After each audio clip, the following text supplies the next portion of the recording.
Et merci à Stéphane qui sacrifie ses soirées pour aller faire de l'information sur le Linky. Donc,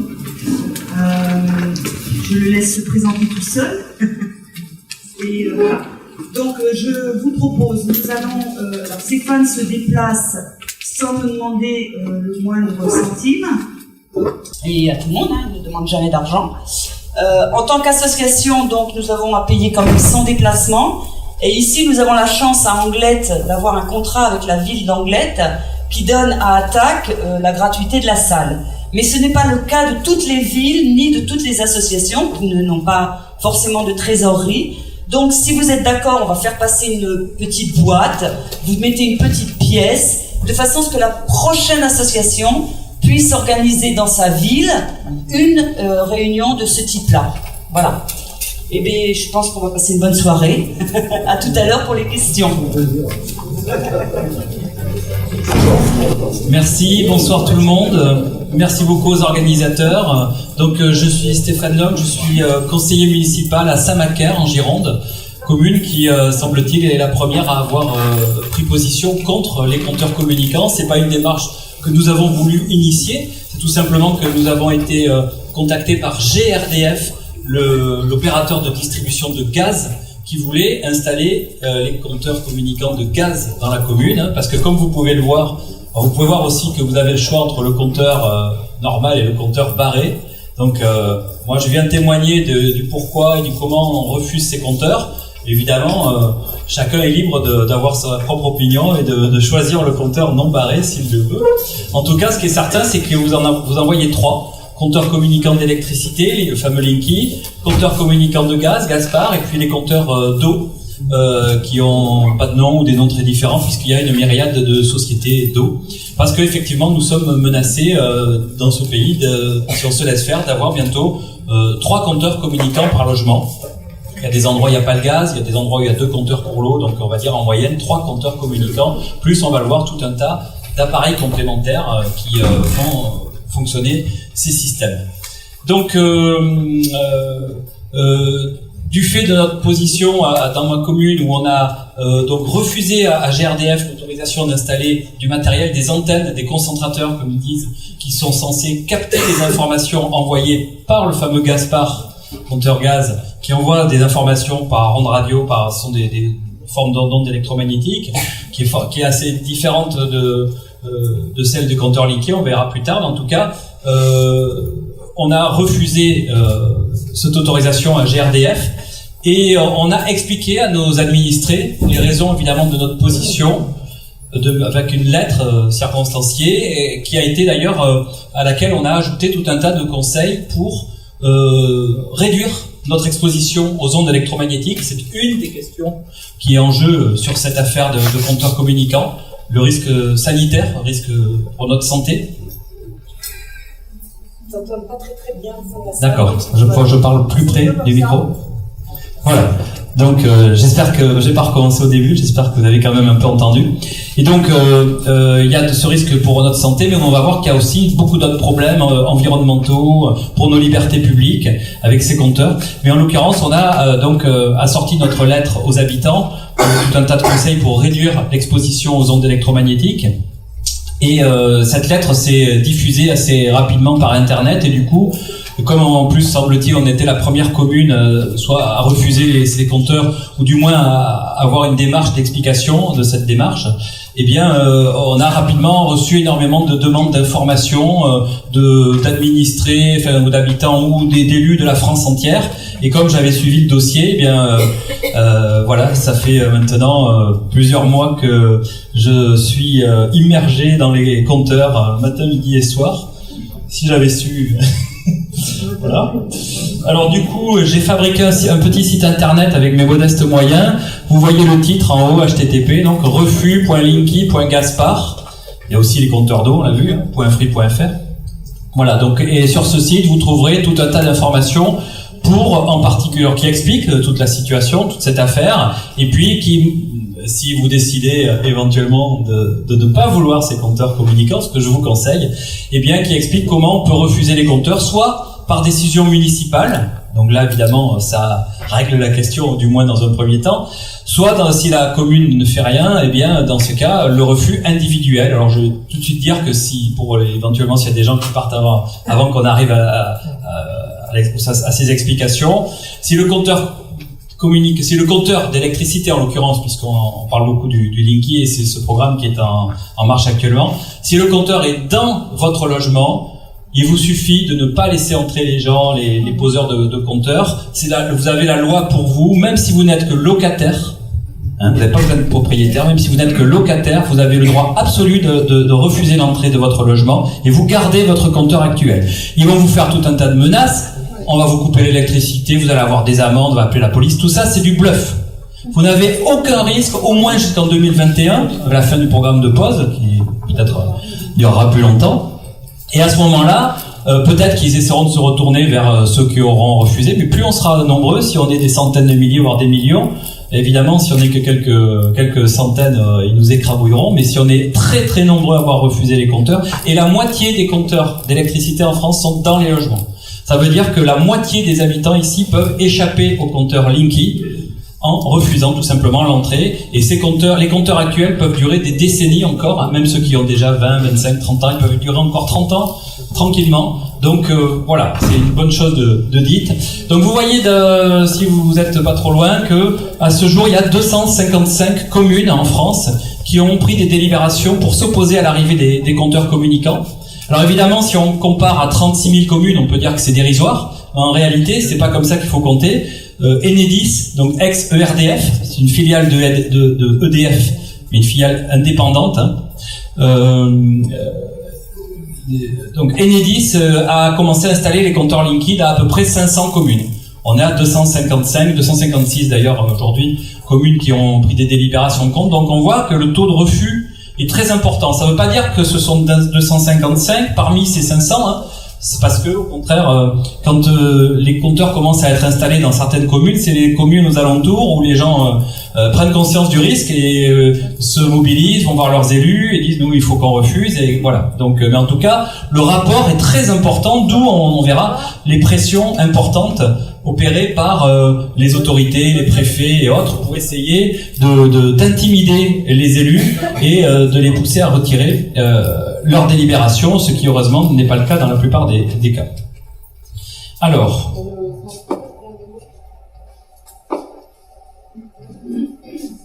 ah oui, donc avant de rentrer dans le vif du sujet, vous ne le voyez peut-être pas bien ceux qui sont au fond, donc, mais c'est un article de La Tribune, donc au journal économique, très sérieux, et qui rendait compte d'un grand congrès de l'industrie électrique européenne qui a eu lieu cet été à Vilnius, et où, comme vous pouvez voir dans le titre, ils disent alors les compteurs intelligents. Alors c'est un terme que je récuse, hein, il n'y a pas de compteurs intelligents, ce sont des objets, ce sont des compteurs communicants. C'est évidemment pour nous vendre la sauce, hein, puisque bon, personne ne peut être contre l'intelligence, donc un compteur intelligent, bien entendu, on se doit de le prendre, donc la ficelle est grossière. Donc moi je préfère dire compteur communicant. Et donc électricité, les compteurs communicants seraient superflus, inutiles, par rapport aux objectifs que se donne l'industrie électrique européenne, et c'est eux qui le disent. Voilà, donc c'est pas des activistes écolos ou je ne sais quoi qui disent ça, c'est l'industrie et de l'électricité en Europe. Alors, en France, toutefois, donc, on a ce programme qui est commencé depuis le 1er décembre dernier, et donc on a tout un tas de prétextes pour justifier l'installation de ces compteurs. Alors les prétextes, par exemple, c'est l'intégration des énergies renouvelables dans le système électrique français. Donc on aurait besoin de nous mettre des compteurs communicants dans nos logements pour intégrer des parcs éoliens ou des parcs solaires dans le réseau d'électricité français, ce qui semble peu convaincant. Et d'ailleurs, là, voilà, vous pouvez voir, c'est un article du Moniteur, un journal aussi très sérieux sur l'industrie. Vous trouverez aussi la référence dans d'autres journaux, Le Monde ou autres. Hein. Donc l'Allemagne a renoncé à la généralisation des compteurs communicants. Or, l'Allemagne engage énormément plus d'énergie renouvelable que la France, et il n'y aura pas de compteurs communicants chez les habitants. Il y aura un certain nombre de compteurs communicants à partir de 6000 kWh de consommation par an, la moyenne chez les habitants est 3500. C'est-à-dire qu'à part les gens qui ont un château, ou alors qui vivent en branchant des milliers d'appareils, en laissant tout allumé tout le temps, quasiment aucun habitant en Allemagne n'aura de compteur communicant chez lui. Il y en aura dans les entreprises, les usines, que sais-je, mais en tout cas quasiment pas chez les gens. Or, l'Allemagne fait beaucoup plus d'énergie renouvelable que la France. Donc, quand on nous dit il faut nous mettre un compteur communicant dans notre maison pour les énergies renouvelables, ça ne tient pas une seconde. Deuxième prétexte, c'est pour avoir des factures précises. Le compteur communicant va envoyer son relevé par les fils et donc on aura une facture qui correspondra exactement à notre consommation et non plus des estimations.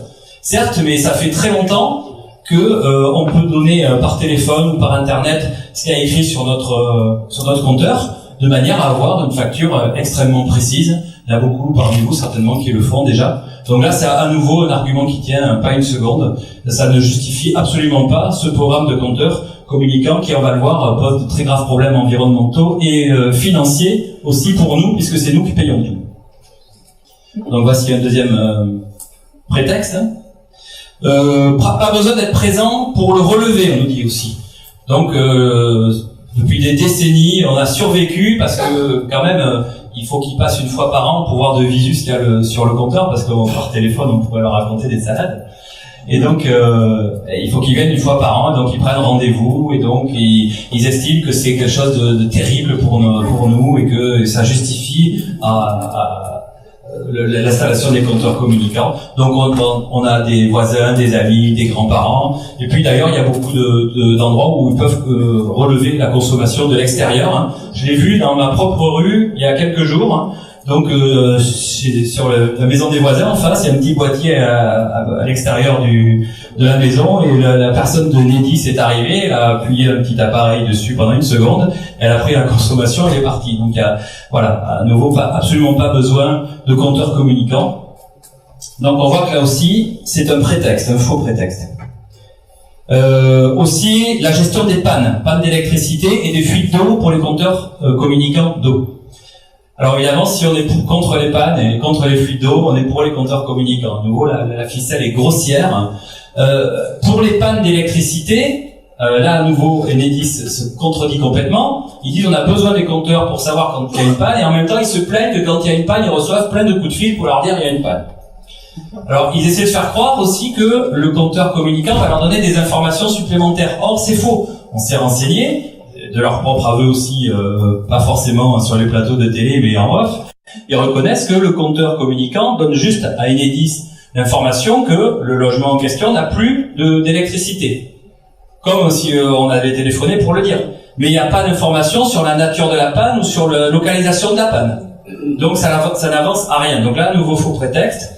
Et pour les fuites d'eau, pour les compteurs communicants d'eau, il paraît que, pareil, ça va être très important pour repérer les fuites d'eau, mais sur leur site internet on voit d'ailleurs ils se vantent à juste titre d'ailleurs d'avoir mis au point des technologies récentes, par exemple avec l'acoustique ou avec des gaz traceurs qui permettent de repérer très vite et de manière extrêmement efficace les fuites d'eau. Donc à nouveau, absolument pas besoin de compteurs communicants. On nous dit aussi que ces compteurs communicants vont nous aider à maîtriser notre consommation et donc à faire des économies d'énergie et donc des économies financières. Alors là, à nouveau, alors j'ai mis entre parenthèses consommateurs parce qu'ils ont dû trouver ça sur un site écolo, ils ont dit ça va faire bien. Et donc ils rajoutent, grâce au compteur communiqué, au compteur en particulier le Linky qui est vert en plus, vert fluo, donc forcément écolo, eh bien on va faire des économies, on va protéger la planète, etc., etc. Donc il faut quand même se rappeler que Enedis est une filiale de EDF qui vend de l'électricité, c'est son activité principale. Et donc, ça serait bien la première fois que ces gens-là feraient en sorte qu'on consomme moins d'électricité et qu'ils perdent de l'argent, déjà qu'ils en perdent énormément. Et en réalité, on s'est aperçu, il y a eu des études qui ont été menées dans des zones, dans des endroits où il y a déjà eu des compteurs communicants qui ont été posés. Et par exemple, donc c'est une information de l'ADEME par rapport à une étude qui a eu lieu en Australie où dans une région ils avaient reçu les compteurs communicants. Et l'étude a essayé de voir s'ils avaient effectivement économisé l'électricité. Eh bien, après la pose des compteurs, au bout de 2 mois, ils avaient 10% de consommation en moins, ce qui est quand même pas mal du tout. Mais au bout de 4 mois, c'était tombé à 5%, et au bout de 6 mois, à 0. L'effet s'était complètement estompé. Et en fait, ce qui s'est passé, c'est que le compteur communicant ne permet absolument pas de faire des économies d'électricité. C'est le comportement des personnes. C'est-à-dire que comme on a mis les gens en situation expérimentale, on leur a dit vous mettez ce compteur communicant et ça va vous aider à faire des économies. Les gens ont fait attention. Et ça nous renvoie d'ailleurs à ce qui s'est passé dans les années 70 en France avec les campagnes de la chasse au gaspillage, où on avait donc fait des campagnes à la télévision partout pour dire aux gens comment faire pour économiser l'énergie, pas gaspiller, etc. Et ça marchait du tonnerre. Et les témoignages des ingénieurs de l'époque, dans l'ancêtre de l'ADEME d'ailleurs, comme j'ai plus son nom, mais c'est pas grave, je vous le dirai après. Eh bien, c'est tout à fait édifiant puisqu'il explique qu'au bout d'un moment, on leur a sucré les crédits parce que ça marchait trop bien. Ça marchait très bien, les gens avaient commencé vraiment à prendre tout un tas d'habitudes pour supprimer tous les gaspillages, économiser l'énergie. Et donc du coup, on leur a tout sucré parce qu'en France, il faut consommer toujours beaucoup plus d'énergie et surtout d'électricité. Et bien là, c'est pareil. Quand on met les gens en situation, qu'on leur dit qu'il faut faire attention, ils le font. Mais le problème, c'est que au bout de quelques temps, la vie reprend son cours et qu'au bout de 6 mois, en fait, les gens n'y pensaient plus et ils ont vécu normalement et donc leur consommation est exactement revenue comme au départ, c'est-à-dire que le compteur communicant ne permet aucune économie d'énergie. Et encore, en Australie, ils avaient ce qu'on appelle un écran déporté, c'est-à-dire que ils ont, peut-être comme chez vous, le compteur qui est dans le garage ou dans le jardin, mais ils avaient un écran dans la cuisine où ils voyaient défiler, non même pas les kilowattheures, mais l'argent, je sais plus ce que c'est comme monnaie en Australie, les dollars australiens. Donc on voit les dollars défiler. Alors on dit voilà, attention, vite, je vais baisser le gaz sous la casserole, je vais éteindre des lumières et tout ça. Bon, et bien malgré ça, au bout de 6 mois, l'effet s'était estompé. Eh bien, nous, en France, en plus, on n'aura même pas l'écran déporté. C'est-à-dire que vous avez votre compteur dans votre jardin ou dans votre garage ou à la cave ou je ne sais où. Et même s'il est dans votre logement ou même dans la cuisine, vous n'allez pas avoir le nez sur le compteur pour essayer de regarder en appuyant sur les boutons pour voir comment ça défile. Voilà. Donc, l'effet en France sera encore moins, ou va s'estomper encore plus rapidement. Voilà. En tout cas, le compteur communicant ne permet aucune économie d'électricité. Alors, voilà. Donc, en fait, on n'a pas d'économie, mais au contraire, on va avoir des augmentations de factures. Alors, comment ça se présente? Vous voyez cette brochure de ERDF qui s'appelle Enedis maintenant, les 7 questions qu'on peut vous poser sur Linky. Et alors, dans cette brochure, on voit qu'ils expliquent le retour sur investissement. Il faut savoir que ce programme de compteur communicant va coûter 5 officiellement, mais sûrement 7, 8, 10 milliards d'euros que nous allons payer.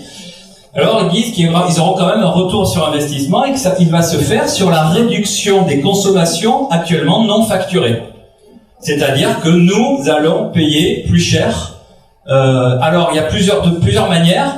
Il y en a une qui est complètement tabou, qui n'aborde jamais, alors qu'on sait que c'est quelque chose qu'ils ont en tête. C'est la lutte contre la fraude. Alors on pourrait dire que frauder l'électricité, c'est mal. Mais moi, j'aurais bien aimé qu'ils mettent cette problématique sur la table, de manière à ce qu'on puisse discuter. Pourquoi dans ce pays, il y a 58 réacteurs nucléaires, qu'on nous avait dit qu'avec ça, on aurait une électricité tellement abondante et tellement à bon marché que ça serait le paradis sur Terre pour l'électricité, et qu'en réalité, si on se retrouve avec tant de gens qui fraudent, c'est parce que l'électricité nucléaire, eh bien, elle est extrêmement chère. D'ailleurs, vous avez vu qu'il y a maintenant des augmentations extrêmement fréquentes, plus 5%, plus 3,5%, et c'est qu'un début. Déjà que pendant longtemps, ça a été beaucoup plus cher qu'on a bien voulu nous dire. On n'a jamais eu l'électricité la moins chère du monde, loin de là, même pas d'Europe. Hein. Et là, aujourd'hui, c'est un prix de l'électricité qui s'envole. En plus, vous savez certainement que on a construit tout un tas, des milliers, des centaines de milliers de logements avec une isolation complètement nulle, en disant c'est pas grave, puisque de toute façon, on se chauffera l'électricité nucléaire, ça coûtera rien. Et donc, dans ce pays, on a des centaines de milliers de ménages qui ne se chauffent pas l'hiver, parce qu'ils ont des chauffages électriques, ces fameux grille-pain, là, dans des bâtiments passoires, et ces gens-là ne peuvent pas se chauffer. Il y a des reportages qui ont montré cette précarité énergétique. Des gens qui vivent dans la misère en hiver, les enfants qui sont malades. Pourquoi? Parce qu'ils ne peuvent pas payer l'électricité. Et c'est ça qui explique la fraude. C'est pas la méchanceté des gens. Et le problème, il n'est pas mis sur la table. C'est un grave problème social. Donc du coup, ils veulent nous mettre les compteurs communicants pour faire payer les gens ou leur couper l'électricité s'ils payent pas. Donc c'est une attaque des industriels et des gens qui sont au pouvoir contre les populations les plus faibles en France. Deuxième façon de nous faire payer plus cher. Alors, il y a eu des expérimentations de Linky en 2010, 11 et 12 dans 2 régions en France, en Indre-et-Loire et dans la région lyonnaise. Donc là, j'ai trouvé un article de la Nouvelle République, donc du 1er juillet 2010, où vous avez les premières installations de compteurs Linky, et énormément de gens ont eu leur installation qui s'est mise à disjoncter tout le temps. Ce qui marchait avant, normalement, avec un compteur ordinaire, s'est mis à disjoncter tout le temps. Alors, qu'est-ce qui s'est passé? Eh bien, c'est que le compteur, évidemment, vous avez compris, le compteur Linky est beaucoup moins sympathique que les compteurs actuels. Et alors, EDF a la solution, par contre. Et donc, c'est expliqué dans l'article. EDF propose aux particuliers, pour régler le problème, de souscrire un abonnement d'une puissance supérieure, pour résoudre le problème. Et un abonnement de puissance supérieure, c'est un abonnement plus cher. Donc, quand vous allez avoir les compteurs Linky, vous allez disjoncter tout le temps, vous allez être obligé de prendre un abonnement plus cher pour que ça arrête de disjoncter. Donc ça, c'était dans la Nouvelle République en 2010, au moment des expérimentations, et là, tout récemment, mais vous faites des recherches, vous en trouverez d'autres. Hein. Donc là, c'est des postes qui ont commencé début d'année. Donc là, c'est l'Est républicain, à Nancy, Linky fait disjoncter le porte-monnaie, exactement la même chose. Donc les compteurs Linky sont beaucoup moins tolérants que les anciens, etc., etc. Et un technicien de RDF qui souhaite rester anonyme pour garder son travail explique: votre ancien compteur tolérait plus ou moins 15% de puissance, le Linky coupe net directement. Un certain nombre de clients devront revoir la puissance de leur abonnement, donc payer plus cher. Donc vous voyez que le compteur Linky n'est absolument pas là pour améliorer notre vie et nos finances, mais bien au contraire pour continuer à nous soutirer de l'argent, du moins pour ceux qui en ont encore. Alors, donc, les vertus prétendues des compteurs Linky ne sont pas au rendez-vous. Par contre, les problèmes, on va le voir, eux, sont réels. Mais alors pourquoi ces compteurs? Alors la vraie explication, on la trouve dans les brochures de RDF en direction des entreprises, pas les brochures que vous allez trouver vous dans le grand public ou pour les élus. Et donc les brochures en direction des entreprises. Donc là j'ai un extrait. Le programme Linky a pour ambition de créer un standard mondial de l'industrie du comptage évolué. Donc ils sont en rivalité avec d'autres sociétés, d'autres pays qui veulent tous avoir des compteurs communicants extrêmement performants. Donc là, ils ont des projets industriels, grand bien à leur face, mais en tout cas, c'est pas pour nous. Et donc, ils ont bâti un système évolutif, ça c'est très important, on en parlera aussi par rapport aux ondes, où c'est un système qui va changer au fur et à mesure, surtout une fois qu'ils auront installé les compteurs dans nos logements. Et et d'ailleurs, ils disent, nous ne sommes encore qu'aux prémices de l'exploitation de toutes les potentialités de ce compteur. Retenez bien cette phrase, et ils expliquent Big Data, usage domotique, objets connectés. Alors le Big Data, qu'est-ce que c'est? C'est des quantités incroyables, astronomiques d'informations sur nous, sur nos vies, sur nos modes de consommation, sur nos capacités financières, etc. Et donc toutes ces sociétés, alors c'est aussi le cas des Google, Facebook et compagnie, mais d'autres aussi, la Poste, maintenant le facteur, quand il pose le courrier, il faut qu'il essaie de capter des informations sur les gens, sur vous, sur nous, et qui arrive à savoir la composition du foyer, la profession des adultes, etc., pour voir leur capacité financière, tout ça, pour mettre au point des bases de données extrêmement précises, que la Poste ensuite va vendre à des tarifs extraordinaires à tout un tas de sociétés commerciales qui vont vouloir faire des offres commerciales pour nous, adaptées, parce que la publicité, la même pour tout le monde comme à la télé, c'est complètement dépassé. Maintenant, il faut quelque chose qui soit parfaitement adapté à ce qu'on peut dépenser. Eh bien, le Big Data, c'est ça, et les compteurs communicants vont capter justement des quantités incroyables d'informations sur nos vies, et avec ces bases de données, ils vont faire énormément d'argent, et on va recevoir aussi plein de sollicitations Voilà, donc c'est vraiment ça. Alors j'ai oublié de rajouter, par rapport à ce qui peut-être était j'étais à Hendaye la semaine dernière, donc j'ai mis à jour mon diaporama. Je savais bien que j'avais oublié quelque chose. Donc une déclaration de Philippe Monloubou, le président de Enedis, qui se gargarise. Il dit maintenant, avec Linky, Enedis est en train de devenir un immense opérateur de big data. C'est ça leur business. Comptabiliser notre consommation d'électricité, c'est ringard, ils vont le faire encore parce que c'est leur boulot de base et puis c'est ça qui leur rapporte. Mais vraiment, ce qui les fait frétiller, c'est le big data, c'est toutes ces informations sur nous. Et on va voir que ces informations, malheureusement, elles peuvent être utilisées à notre insu, à des fins commerciales ou policières. La suite de l'extrait que j'avais mis, l'installation des compteurs communicants bénéficiera pas à nous, à l'ensemble de la filière électrique, et le programme Linky donc est suivi de très près par les acteurs majeurs du secteur de l'énergie, fournisseurs, distributeurs, producteurs, équipementiers, start-up, tout ça, je peux vous dire, ils ont tous les dents qui rayent le parquet, et en particulier aussi les vendeurs d'électricité, bien sûr, EDF, Engie, Direct Energy et compagnie. Ils attendent que les chevaux de Troie, les Linky, soient installés chez nous pour pouvoir, à ce moment-là, se jeter sur nous, nos vies. Nous étions des usagers, nous avons été transformés en clients, et maintenant, nous ne sommes même plus des clients, nous sommes des données. Voilà. Alors ça, c'est donc un extrait d'une brochure qui est sur le site de RDF, Enedis, une brochure qui a été faite avec l'ADEME. Voilà. Donc, comme je vous disais, les vertus prétendues des compteurs communicants sont fausses. Par contre, les problèmes, eux, ils sont bien réels.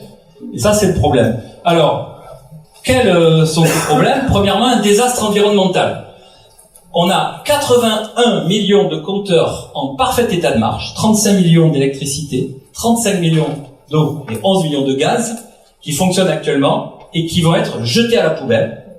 Alors on nous dit ils vont être recyclés. Bah, d'accord, mais on doit recycler des appareils cassés, des appareils en fin de vie, pas des appareils en parfait état de marche.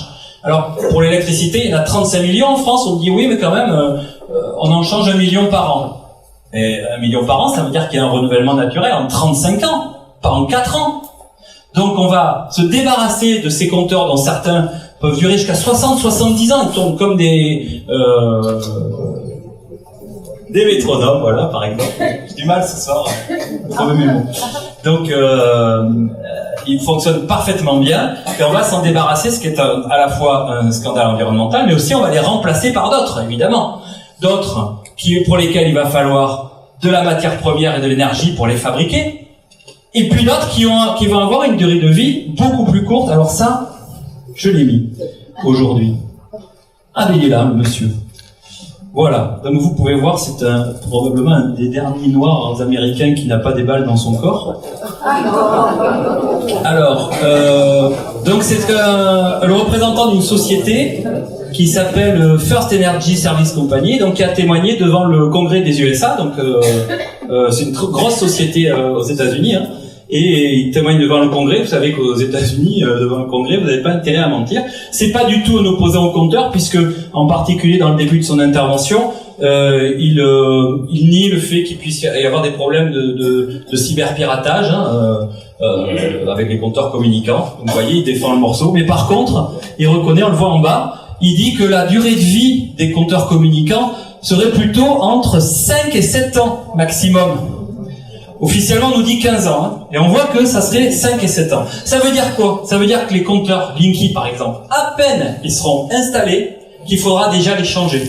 Ce qui veut dire qu'on va devoir sortir 5, 7, 8, 10 milliards pour les compteurs, et qu'à peine ils seront installés, il faudra qu'on ressorte encore cet argent. Enedis nous dit c'est gratuit. Ni les communes, ni les habitants, vous n'allez rien payer.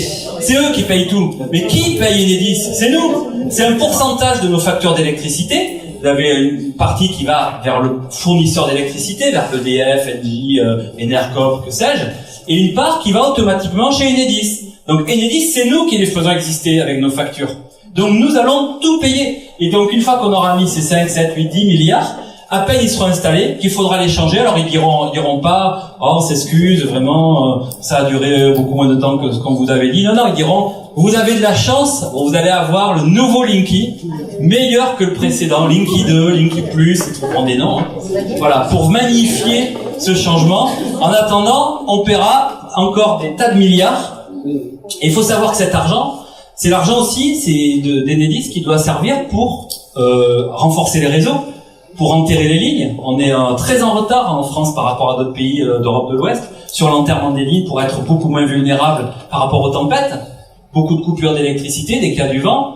Si les lignes étaient enterrées, eh bien ça, ces milliards, eh bien ils vont pas servir pour les réseaux, ils vont servir pour les compteurs communicants. Parce que enterrer les lignes ou les renforcer, c'est bon pour nous, mais pas pour eux. Par contre, mettre des compteurs communicants, c'est pas bon pour nous, mais c'est bon pour eux. D'où leur choix. Donc, comme je vous disais, donc un désastre environnemental et financier, donc avec ces 81 millions de compteurs qu'on va changer en dépit du bon sens. Un grave problème de santé publique avec les ondes électromagnétiques, on va en parler après. Les informations sur la vie privée utilisables à des fins commerciales ou policières. Alors par exemple pour les Linky, donc on nous dit, ça sera pareil évidemment pour les compteurs de gaz et d'eau, on nous dit mais vous inquiétez pas, toutes ces informations ne pourront être utilisées qu'avec l'accord de l'usager, du client, avec notre accord. Alors c'est vrai actuellement, et à nouveau c'est la stratégie du cheval de Troie. Pour le moment, ils nous disent vous aurez le droit de faire en sorte que ces données ne soient pas utilisées, etc., etc. Donc et puis il faut pas vous inquiéter, ce compteur il fait pas grand chose, voilà. Et une fois que les compteurs seront posés, là, eh bien, on verra exactement la réalité de ce qu'ils veulent mettre en place, et en particulier. Les informations, il leur faudra 10 secondes pour dire, par exemple, si des chiffres de la croissance sont mauvais ou n'importe quoi, de dire, écoutez, pour relancer l'économie, lutter contre le chômage et tout, il faut que les entreprises puissent faire des offres commerciales précises, et donc, à partir d'aujourd'hui, les entreprises auront accès aux informations des compteurs communicants. Il leur faudra 10 secondes pour décréter ça, à partir du moment où les compteurs... En gros, ils veulent nous mettre des Big Brother dans notre maison en nous jurant qu'ils les utiliseront pas.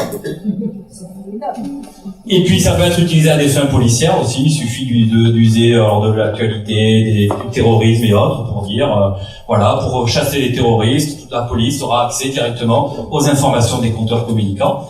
Ce sont des informations cruciales qui vont permettre de savoir en particulier si vous étiez là ou pas là chez vous. Actuellement, quand EDF reçoit votre consommation, ils savent ce que vous avez consommé dans le mois, mais ils savent pas quand. Là, ils sauront toutes les 10 minutes s'il y avait quelqu'un ou pas. Vous avez le droit de dire non, moi tel jour à telle heure, j'étais chez des amis, boire un coup, et ils diront non, il y avait quelqu'un dans votre logement, regardez, le compteur le prouve, il y a eu des modifications de consommation. Donc à nouveau, on va avoir des Big Brother dans nos maisons.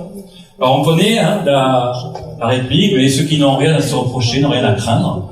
Mais c'est pas si simple, parce que ce qui est autorisé aujourd'hui sera peut-être interdit demain. On ne sait pas ce qui va se passer aux prochaines élections, et sans forcément d'ailleurs aller chercher des partis extrémistes. Il y a des partis qui sont dits de pouvoir, pour lesquels on peut se poser des questions sérieuses quand on entend ces gens s'exprimer. Donc on n'a pas à accepter des Big Brother chez nous qui vont tout savoir de nos vies. Donc c'est une des raisons évidemment pour refuser ces compteurs. Je passe vite sur le piratage. À peine Linky était sorti que des hackers avaient organisé des conférences de presse devant les journalistes scientifiques pour montrer en quelques minutes comment ils avaient craqué tous les systèmes de sécurité. Alors Enedis nous dit, vous inquiétez pas, c'est crypté, les informations sont absolument inviolables. Alors bon, l'actualité montre que les banques centrales, la Maison Blanche, que sais-je, se fait régulièrement hacker.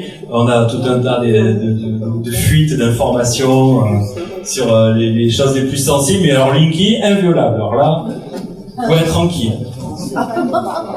Voilà, donc les problèmes, ils sont réels. Désastre environnemental, problème de santé, on va en parler. Risque Big Brother, je vais le montrer maintenant. Le piratage, augmentation des factures, j'en ai parlé. Alors le risque Big Brother. Alors ça, c'est intéressant parce qu'on voit Jean-Jacques Bourdin, là. Donc c'était le 1er avril, c'est pas une blague. 1er avril dernier, donc il recevait Bernard Lassus, le directeur du programme Linky.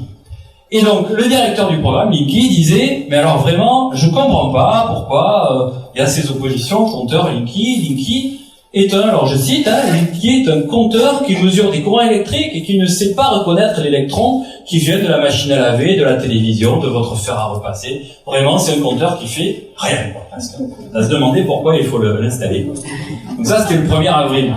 Mais si on revient 4 mois plus tôt, et là, c'était sur ITV, Le même Bernard Lassuisse expliquait le système Linky. Il disait là, vous pouvez voir une courbe qui permet de voir le démarrage ou l'arrêt de certains appareils.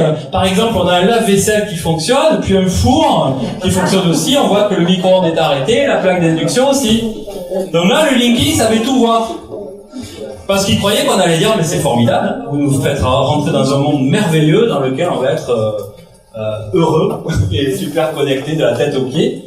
Et donc ils croyaient qu'on allait être très contents. Et quand ils ont compris que il y avait beaucoup de gens qui disaient mais qu'est-ce que c'est cette façon de s'occuper de nos vies, de tout ce qui fonctionne ou pas chez nous. Et là, demi-tour sans aucun problème, ça les gêne absolument pas de mentir. Et donc là, le compteur Linky fait rien, il voit pas d'où vient l'électrique.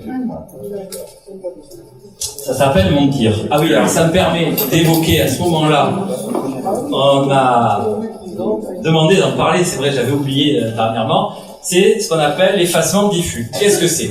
Vous avez, dans ce pays, on en a déjà parlé, en particulier, des pics de consommation d'électricité en hiver, le soir, vers 18h, quand tout le monde rentre du travail, ou comme ça. Il y a tous les chauffages électriques qui démarrent en même temps. Chauffage électrique qu'on a installé par millions en France parce qu'on a les centrales nucléaires et qu'on allait pouvoir se chauffer à l'électricité. Et nous, on serait plus malins que tous les autres avec notre nucléaire et notre chauffage électrique. Résultat, tous les chauffages électriques démarrent en même temps et la consommation dépasse de manière fulgurante largement toutes les capacités du parc nucléaire, qui est pourtant surdimensionné. Alors c'est pas la peine il y en a qui disent il y a qu'à avoir plus de centrales nucléaires. C'est impossible parce que vous ne pouvez pas avoir des centrales nucléaires pour quelques jours dans l'année de pointe de consommation et ne pas les utiliser le reste de l'année. Donc c'est absolument impossible. Donc on se retrouve avec ces pics de consommation absolument gigantesques et qui font que la France, tous les hivers, importe massivement de l'électricité, en particulier d'Allemagne. L'électricité faite sur centrales au charbon, extrêmement polluante, d'accord, mais qui chauffe la France. Alors, les compteurs Linky vont permettre de lisser ces pointes, de réduire ces pointes pour permettre au parc nucléaire de passer ces moments d'hiver qu'il arrive à passer de moins en moins facilement, puisque vous l'avez certainement entendu dire, le parc nucléaire français est à bout de souffle, il y a de plus en plus de découvertes de pièces falsifiées, il y a des réacteurs arrêtés pour longtemps, maintenant, enfin tout ça part en lambeaux, et donc très gros problème pour passer les gros pics de consommation. Eh bien, les compteurs communicants, alors à nouveau, dans un premier temps, ça sera sous la forme du volontariat. Vous pourrez vous inscrire pour dire, moi je suis un bon citoyen, je sais qu'il y a des pics de consommation, je m'inscris auprès d'Enedis ou de EDF, etc. Et quand ils auront un problème de surconsommation, une pointe, eh bien ils me couperont des appareils chez moi pour aider à passer le cap. Et c'est le compteur Linky qui permettra de faire ça. Jusqu'au jour où ils diront, écoutez, il y a des bons citoyens qui se sont inscrits, mais pas assez, donc ça sera obligatoire pour tout le monde, et puis de toute façon, faut pas vous inquiéter, grâce à Linky, tout ça sera bien géré. Et donc, ils vont prendre la main sur nos consommations, on aura nos appareils qui s'arrêteront, et eux, ils décideront à notre place. Voilà. Donc, c'est pas de la science-fiction, ce que je vous explique, c'est quelque chose qui est opérationnel d'ores et déjà.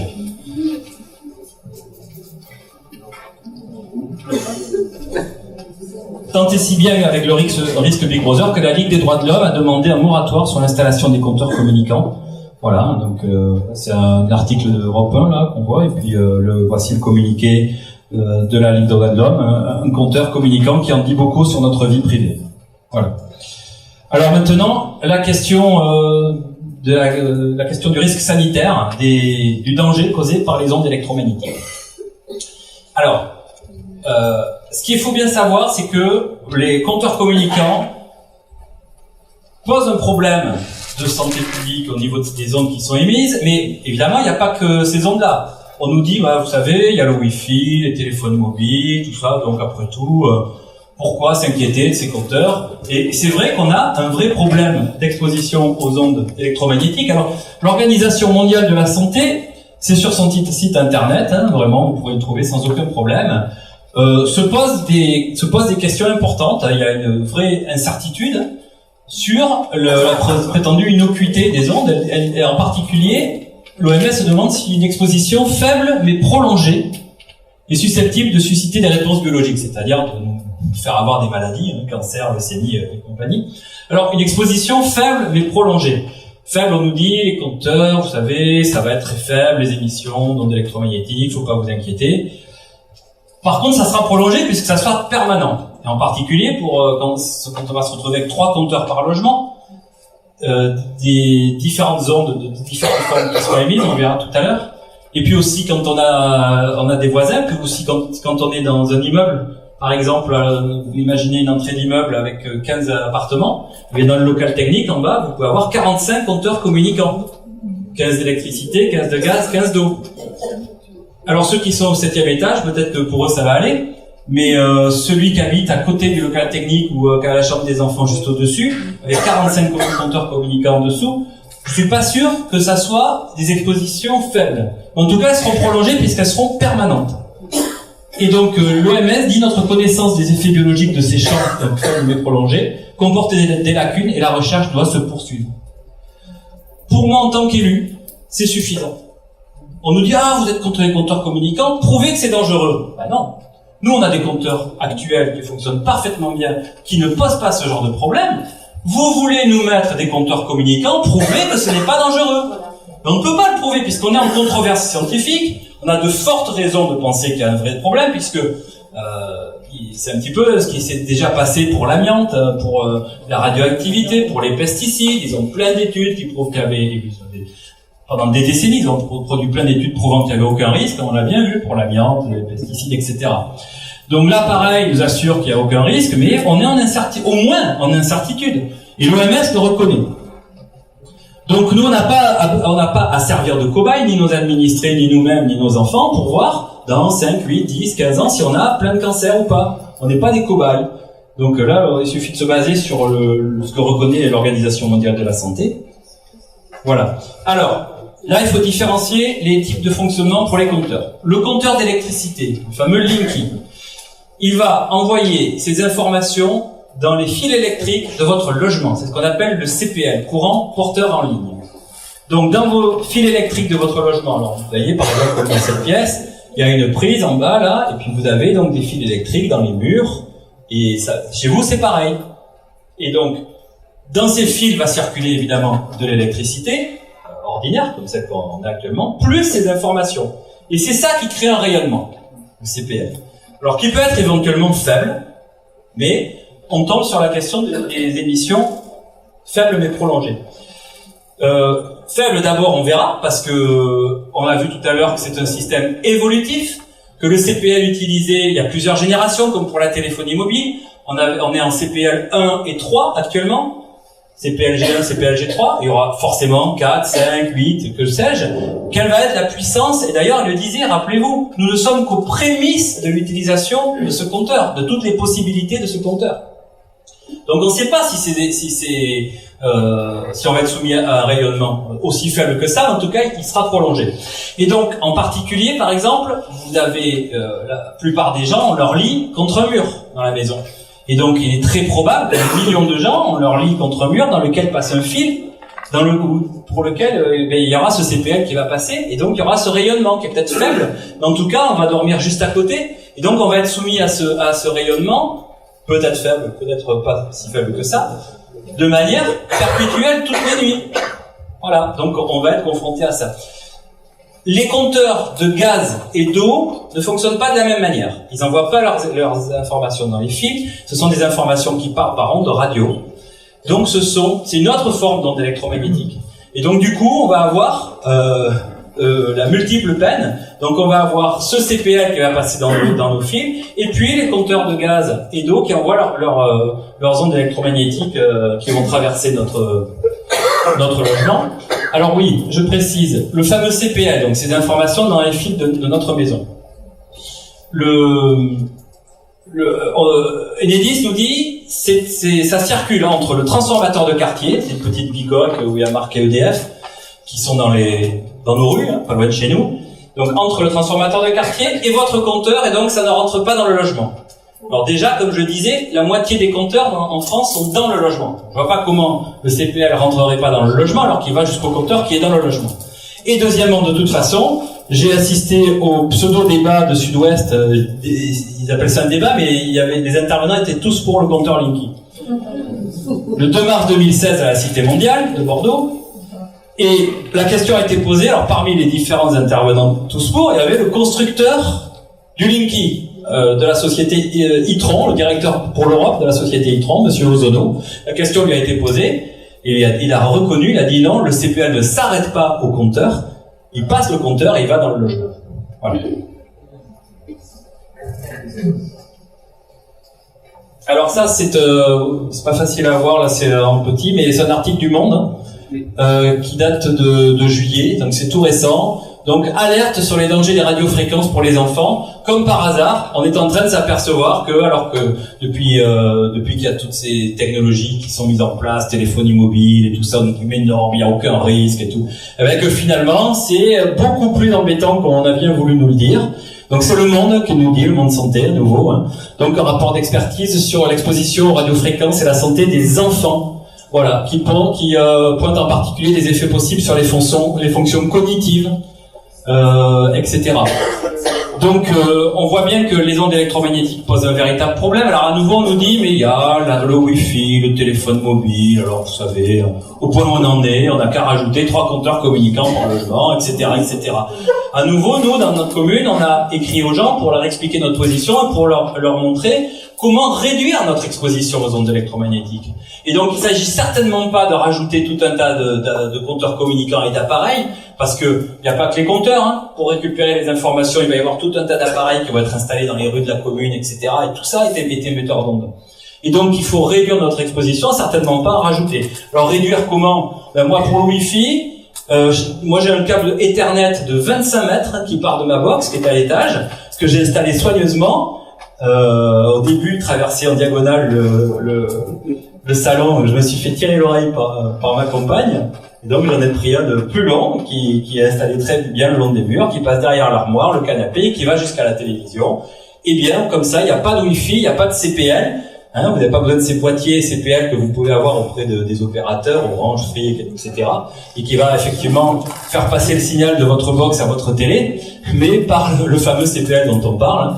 Voilà, et qui crée des rayonnements, ou alors le Wi-Fi, c'est encore pire, là on baigne carrément dans le Wi-Fi. Donc éteignez vos Wi-Fi, ne mettez pas de CPL, prenez des câbles comme ça coûte pas cher, et en plus la réception est parfaite, même si le câble fait 25 mètres. Et donc voilà, il y a tout un tas de façons de faire. Je vis pas dans des grottes, pour le moment, puisque quand on est électrosensible, on est obligé d'aller vivre dans des grottes. J'ai un téléphone mobile, mais vous voyez que je me balade toujours avec l'oreillette, je ne mets jamais sur ma tête. Je téléphone avec une oreillette, et je mets le téléphone le plus loin possible de moi, comme ça, quand il fonctionne. Et je le mets évidemment, alors je dors pas avec le téléphone sous mon oreiller, comme tout le monde déjà. Je vous le déconseille totalement. Et puis j'éloigne mes enfants de ces appareils, ils n'utilisent jamais. Voilà, donc il y a tout un tas de choses à faire pour réduire notre exposition aux ondes électromagnétiques, et certainement pas de dire, bah, écoutez, au point où on en est, on va mettre des compteurs communicants qui vont en rajouter. Alors, en plus, le compteur Linky, sous le capot vert fluo et super écolo, vous pouvez voir en bas à droite qu'il y a un espace qui pour le moment est vide. Et là, ça sera pas Enedis, mais ça sera votre fournisseur d'électricité, EDF, Engie, Direct Energy, Enercop, et vont vous proposer de rajouter l'ERL émetteur radio Linky qu'on voit en bas à droite.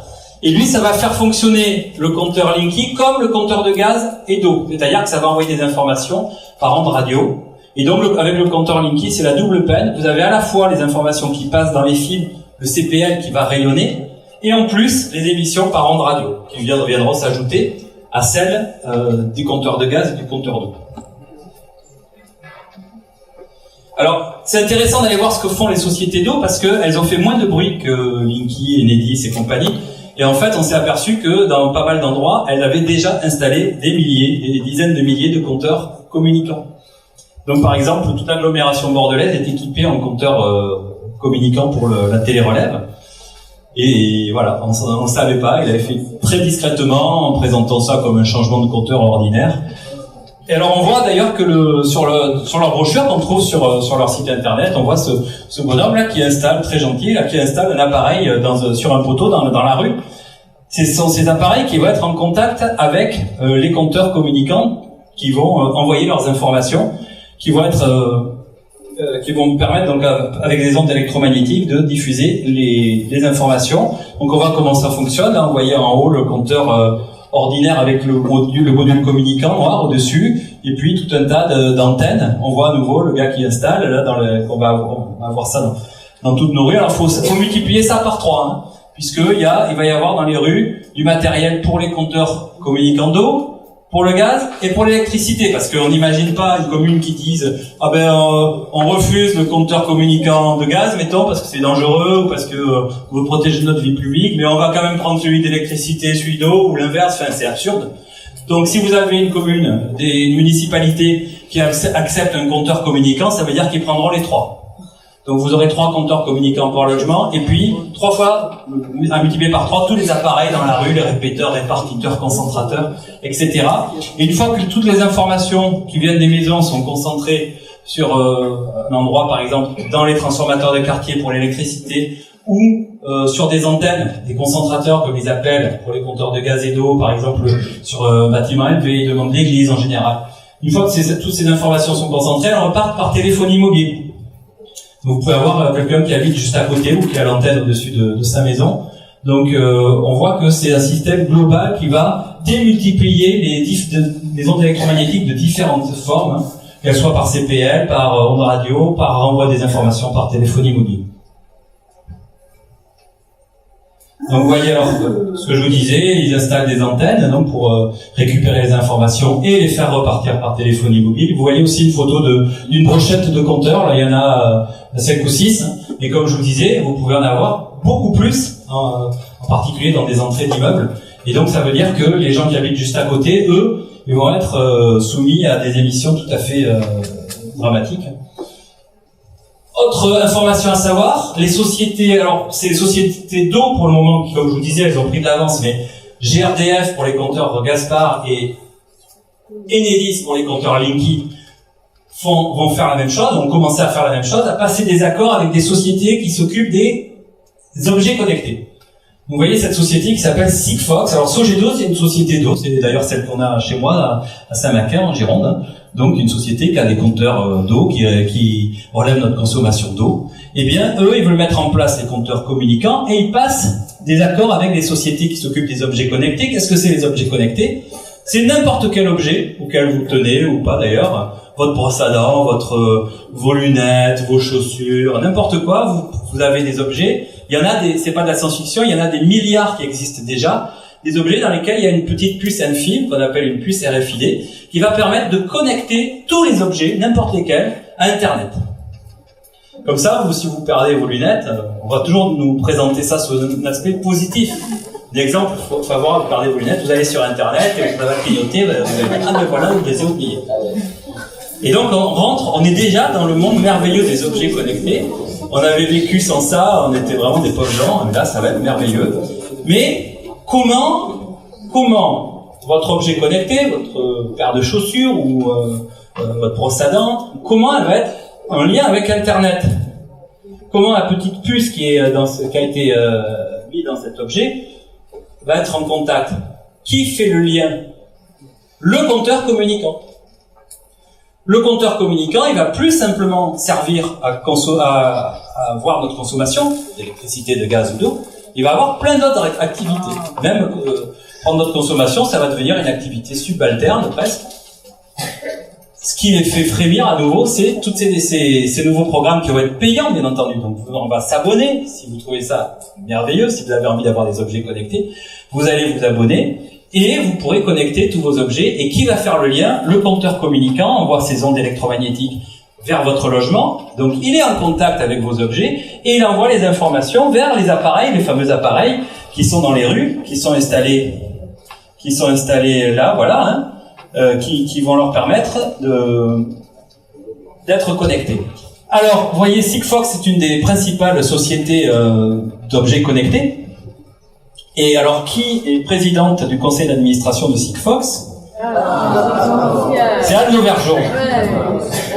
Alors, c'est important parce que quand même, cette dame, qu'on soit pour ou contre le nucléaire, à la limite, peu importe, là, elle a quand même laissé derrière elle une facture de 5, 6, 8, 10, on ne sait pas encore, milliards. L'argent a disparu, Areva est en faillite.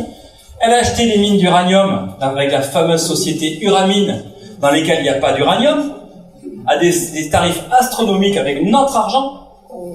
Donc, il y a des procès qui sont faits contre elle. On ne sait pas, vous notez bien qu'elle est protégée, non pas certainement parce qu'ils l'adorent, parce que vous savez, dans ces milieux-là, ils se lâchent sans aucun problème, mais c'est qu'elle a sûrement beaucoup de choses à raconter. Donc, ils ont intérêt à se protéger entre eux pour pas que les informations sortent. En tout cas, les procès sont en cours, et entre autres, il y a un monsieur qui est mis en cause de manière grave, c'est Monsieur Frick. C'est son vrai nom, il s'appelle Monsieur Frick, et il a gagné beaucoup de fric. Il a acheté des actions de Uramine juste avant que Areva, Anne Lauvergeon, achète cette société pour ses mines sans uranium. Et donc évidemment, l'action a extrêmement monté, il a gagné énormément d'argent. Et Monsieur Frick, alors on se demande comment il a eu l'information, comment il a pu savoir à l'avance qu'Areva allait acheter cette société. Alors il se trouve que c'est le mari d'Anne Lauvergeon. Alors les mauvaises langues disent que peut-être sur l'oreiller, elle aurait dit « Chérie, achète de l'uramine, ça va monter ».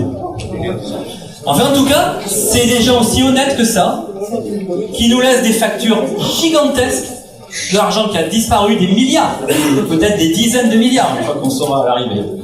Eh bien c'est cette personne, entre autres, qui s'occupe de nous mettre les objets connectés partout parce qu'ils veulent améliorer notre vie. Ils veulent s'occuper de nous, faire notre bien-être. Alors à vous de voir si vous voulez les croire ou pas, ou s'il faut se méfier d'eux. Donc voilà ce que c'est les objets connectés.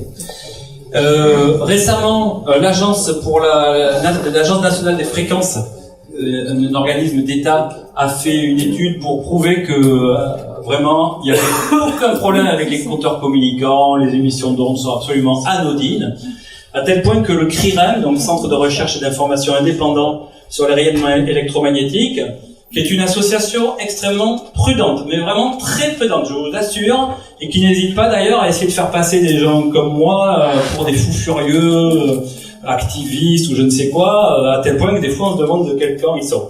Eh bien, ils ont été outrés par l'étude de l'Agence nationale des fréquences, qui est absolument absurde, où ils ont trouvé des champs électromagnétiques mesurés à zéro. Comme s'il avait dit, il n'y avait plus en France, à certains endroits, plus de télé, de radio, de téléphonie mobile, il n'y a plus rien. Tout a disparu, tout ça pour arriver à démontrer que les émissions du programme Linky sont anodines. Donc ça, pour le coup, le CRIREM est complètement furieux, c'est eux les fous furieux du coup. Et donc ils demandent à ce que les études soient refaites avec des bureaux indépendants, enfin voilà. Donc voilà ce qui se passe actuellement. Et puis on attend aussi une autre étude de l'Agence nationale de sécurité environnementale, qui doit se prononcer aussi sur le système Linky au niveau des ondes électromagnétiques.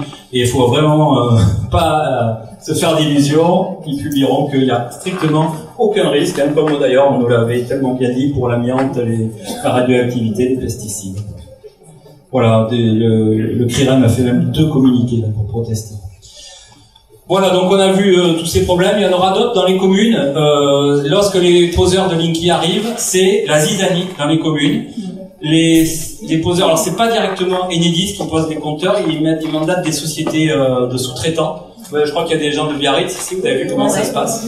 Donc des sous-traitants qui sont payés au nombre de compteurs posés. Si vous avez envoyé des courriers recommandés pour dire je veux pas le compteur Linky ou tout ça, ils s'en moquent complètement. Les poseurs n'ont absolument pas la liste des gens qui ont refusé. Ils ont une seule consigne, poser, poser, poser. Ils rentrent dans les jardins, ils menacent, ils bousculent les gens. C'est donc s'il y a des élus là qui disent moi je sais pas si faut être pour ou contre, je laisse faire, sachez que vous aurez la zizanie. Et d'ailleurs moi je crains que ça se termine très très mal. D'ailleurs on peut voir que à certains endroits il a fallu appeler la police, comme ici à Niort, hein, et à juste titre parce que ils se permettent des choses absolument inadmissibles, des comportements abjects pour poser par tous les moyens possibles les compteurs. Alors à nouveau, si le compteur est dans votre logement, vous mettez les barbelés, même si vous n'êtes que locataire, il n'y a aucun problème, juridiquement vous êtes chez vous, et ils n'ont aucun moyen d'accéder à votre compteur, vous gardez votre compteur, normalement il peut durer encore des décennies, alors ça serait vraiment pas de chance s'il tombe en panne juste là, ou dans quelques mois, ou... voilà, parce que là effectivement, pour le changer, ils vous diront, on veut bien vous le changer, mais il est vert fluo. Sauf si vous connaissez quelqu'un, un retraité de RDF, d'EDF, qui en a peut-être gardé un ou deux chez lui qui peut venir vous le changer, mais je sais pas si ça sera accepté en tout cas. Mais dans le cas commun, vous allez avoir vos compteurs actuels. Alors ils appellent ça les vieux compteurs. Ils sont pas forcément vieux. Et puis même s'ils sont vieux, même s'ils ont 20 ans, ils peuvent durer 30 ans, 40 ans encore. Gardez vos compteurs. Si le compteur est à l'extérieur de votre logement, s'il est dans les parties communes d'un immeuble, s'il est accessible depuis la rue, là ça va être très compliqué parce qu'à nouveau, vous pouvez avoir écrit en recommandé, vous pouvez avoir fait ci, ça, mis des autocollants, même il y a des gens qui coffrent, qui mettent des grilles, ils ont du matériel, des grosses pinces, ils attendent que les gens partent et hop, ils détruisent tout pour accéder au compteur, changer le compteur. C'est vraiment une guerre et donc il y a un mépris total de la part de cette entreprise de poste des compteurs dans la France entière où on bouscule les gens, les menace, on leur dit la police va venir, on va vous faire avoir des amendes, 1500 €, on va vous couper l'électricité, si vous le prenez pas maintenant, on vous contraindra après et vous paierez 800 €, mais n'importe quoi, tout ça est complètement faux, il n'y a aucun texte de loi pour ça, il y avait d'ailleurs des amendes qui avaient été suggérées par certains députés sympathiques, mais elles n'ont pas été mises dans la loi. Donc il n'y a aucune mesure de rétorsion possible, au moins pour le moment. Comme je vous disais, le programme il va jusqu'en 2021. Et quand ils auront terminé, ils feront le point de tous les gens qui auront refusé. Ils savent d'ores et déjà, depuis le début, ils savaient qu'il y aurait énormément de refus, puisque la moitié des compteurs sont dans les logements. Et donc ils savent forcément qu'il y a des centaines de milliers de gens. Alors il y a des gens parce qu'ils vont être contre les compteurs, mais il y a aussi des gens, ils ne laissent jamais rentrer personne chez eux. Donc voilà, déjà, voilà. Et donc ils ont même envisagé qu'il y ait un tarif de la relève à pied, c'est-à-dire qu'on fasse payer une somme par mois aux gens qui n'auront pas le compteur Linky. Donc ça prouve bien qu'ils savent bien qu'il va y en avoir. Donc plus on sera nombreux, plus on pourra imposer. D'ailleurs, au Québec, ils ont mené des batailles mémorables contre ces compteurs communicants. Ils ont obtenu le droit de retrait, c'est-à-dire le droit de ne pas avoir le compteur, aussi le droit de faire enlever le compteur quand on l'a accepté dans un premier temps parce qu'on savait pas, on a cru que c'était bien, etc.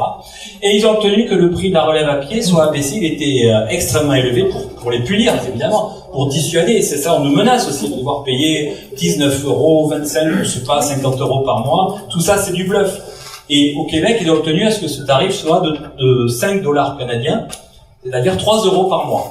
Ce qui d'ailleurs, à mon avis, est 3 € de trop. Hein. Il faudrait que ça soit à 0, mais c'est déjà quelque chose de soutenable. Et donc, c'est les objectifs qu'on peut se donner, d'avoir le refus des compteurs dans les communes ou, quand la commune ne s'est pas engagée, d'échapper au compteur en le refusant chez soi. Alors, ça va pas vous mettre à l'abri des émissions d'ondes électromagnétiques, des compteurs de vos voisins, de tous les appareils dans les rues, de renvoyer des informations par téléphonie mobile. En fait, déjà, vous l'aurez pas chez vous, et puis en plus, ça vous mettra à l'abri sur le plan de la vie privée, de la captation d'informations sur vos vies privées. Voilà. Et puis, l'instrumentalisation des communes et du matériel des communes pour des intérêts privés. Les compteurs d'électricité appartiennent aux communes. Depuis 2005, depuis le 1er janvier 2005, lorsque EDF, le grand service public, a été éclaté en EDF Société Anonyme, vendeur d'électricité, RTE, les grandes lignes très haute tension, et, troisième morceau, ERDF, qui s'appelle maintenant Enedis, la distribution d'électricité. Et à ce moment-là, la propriété des compteurs d'électricité a été attribuée aux communes. Pas seulement dans les bâtiments communaux. Les compteurs d'électricité, chez vous, dans vos logements, ils appartiennent à la commune. Alors après, on tombe sur des problèmes juridiques. Les communes, la plupart du temps, ont délégué leurs compétences sur l'organisation de la distribution d'électricité à un syndicat départemental. Et donc là, on nous dit, du moment que la commune a délégué sa compétence, elle n'a plus rien à dire, les compteurs ne lui appartiennent plus, taisez-vous, baissez la tête. C'est vraiment ce qui se passe actuellement. On a beaucoup de pression. Mais c'est beaucoup plus compliqué que ça. Je ne vais pas rentrer dans les détails. C'est ce qu'on appelle des biens de retour des compteurs. Alors, ils appartiennent à la commune. Il y a une compétence qui est déléguée. Les compteurs, alors, on ne sait pas trop précisément s'ils appartiennent ou pas. Mais en tout cas, si jamais ils appartiennent au syndicat, c'est une propriété partielle, encadrée, transitoire, puisque les compteurs, c'est des biens de retour. Ils sont censés revenir à tout moment à la commune peut quitter le syndicat départemental. Et donc l'affaire est très complexe juridiquement, on est en train de travailler sur cette question. Il y a des procédures qui ont été lancées au tribunal administratif, Les résultats, on les aura peut-être dans 1 an, parce que la justice administrative en France, elle est très longue. Si vous entendez dire que les délibérations municipales ont été annulées, c'est faux. Les préfets écrivent aux élus en leur disant « Vous avez pris une délibération municipale contre l'installation des compteurs liquides, votre délibération est illégale, vous devez la retirer ». Ça s'appelle un recours gracieux. C'est pas très gracieux d'ailleurs. La commune a parfaitement le droit de dire « Monsieur le préfet, nous n'avons pas la même analyse juridique que vous, nous maintenons votre délibération ». Même pas besoin de donner d'explication à ce stade-là, et la délibération reste. Il y a eu plusieurs procédures au tribunal administratif en référé. C'est une procédure d'urgence qui ne tranche pas véritablement sur le fond. Donc il y a plusieurs communes, Villepot dans le 44, Loubeau en Ariège, Port-Sainte-Marie dans les Landes. Et là, effectivement, les délibérations municipales ont été suspendues, donc elles ne sont pas annulées. Elles ont été suspendues en attendant la procédure sur le fond. Et Enedis, qui veut à nouveau punir les communes et puis surtout dissuader d'autres communes de prendre des délibérations, demande 4 000 € de pénalité pour la commune à chaque fois, pour pouvoir dire après les communes, vous voyez, vous vous amusez à prendre des délibérations, vous voulez protéger vos administrés, et bien voilà ce qui vous arrive, vous payez 4 000 €. Ben non, ça a été refusé à chaque fois par le tribunal administratif. Le tribunal a accordé 0 € à Enedis. Donc ça, c'est très important de savoir. Aucune délibération municipale n'a été annulée. Les préfets n'ont aucune capacité à annuler une délibération municipale. Ils peuvent dire que selon eux, elle est illégale et demander à la commune si elle veut bien le retirer. Et la commune peut absolument ne pas accepter. Et le préfet peut attaquer la délibération au tribunal administratif de la même manière d'ailleurs qu'un administré. Et c'est quelque chose aussi, on fait croire aux maires qui vont aller aux mines de sel ou aux galères. Ce sont des grands criminels. Il faut savoir qu'une délibération municipale attaquée au tribunal administratif, c'est un événement banal. Ça se produit toutes les semaines en France, sur tout un tas de sujets, le trottoir, le siège, l'école, j'en sais rien. Donc voilà, c'est pas un crime. Et au pire, si ça tourne mal juridiquement, la délibération municipale sera annulée. Et le maire, il n'aura aucune conséquence. Au contraire, il verra ses administrés qui viendront le voir en disant, au moins vous avez essayé de nous protéger. Contrairement à certains élus qui disent, oh là là, je peux rien, oh là là, le préfet va froncer les sourcils, je m'évanouis, je peux rien faire. L'association des maires de France a écrit, c'est vrai, ils envoient régulièrement des circulaires dans toutes les communes en disant, programme Linky, les délibérations municipales sont illégales. J'ai même eu droit à un communiqué centré sur ma pauvre personne, en disant, un conseiller municipal de Gironde nous a accusé de plein de choses, de la diffamation, il me menace de procéder de porter plainte pour diffamation contre moi, etc. Et alors, il faut bien savoir que l'Association des maires de France, comme le dit bien son nom, c'est une association. Alors, elle est très puissante, ils ont beaucoup de moyens, beaucoup d'argent. C'est Monsieur Barouin, le meilleur ami de Monsieur Sarkozy, qui est aux commandes. Grand bien lui fasse. C'est une association, hein. Ils ne détiennent pas la vérité du tout, c'est pas une instance officielle. Ben, c'est pas parce que l'Association des maires de France dit quelque chose que c'est vrai. Ceci dit, sur le plan politique, il faut quand même savoir que le refus des compteurs communicants par les communes est extrêmement varié. Ça va de la gauche à la droite, beaucoup de communes centristes, Modem, UDI, etc., qui sont en particulier des gens extrêmement soucieux de la préservation des libertés publiques. En particulier au niveau des centristes. Donc c'est important de dire qu'on n'est pas dans une affaire qui concerne que des écolos ou des gauchistes. C'est pas vrai, ça concerne tout le monde, dans tout le spectre. Et on a tous, quelles que soient nos opinions et autres, une santé et des libertés publiques et des enfants à protéger. Voilà, donc écoutez, voilà, le refus individuel, le refus par les communes.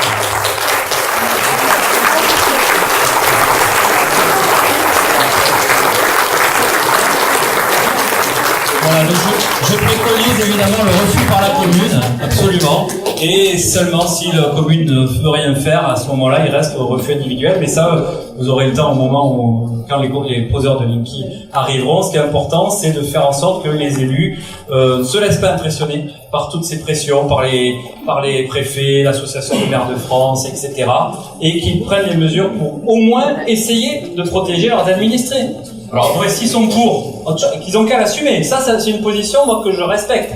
Je suis complètement en désaccord, Mais je préfère un maire qui dit mais moi je trouve que c'est bien ces compteurs, ça va faire ci, ça va faire ça, que des maires qui disent oh là là mais je peux pas, j'ai délégué la compétence, je peux plus rien faire, le préfet m'a dit que c'était pas bien, donc je vais pas désobéir au préfet. Ben si, il faut le maire est élu pour le bien-être de ses administrés, avant tout, avant les bénéfices des sociétés privées qui vont faire leur business avec des compteurs, avant ça. Donc il faut protéger les administrés, et puis lorsque c'est pas le cas, ben, les administrés doivent se protéger eux-mêmes.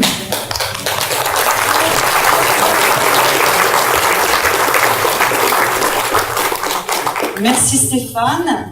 Au demeurant, depuis hier, il y a une pétition qui circule pour le soutien à Stéphane et donc contre les Linky. Donc cette pétition, vous pouvez la trouver sur le site d'Attaque, là, ce soir, mais je vais l'envoyer au CAD, qui mettra aussi sur son site, et peut-être sur ACE.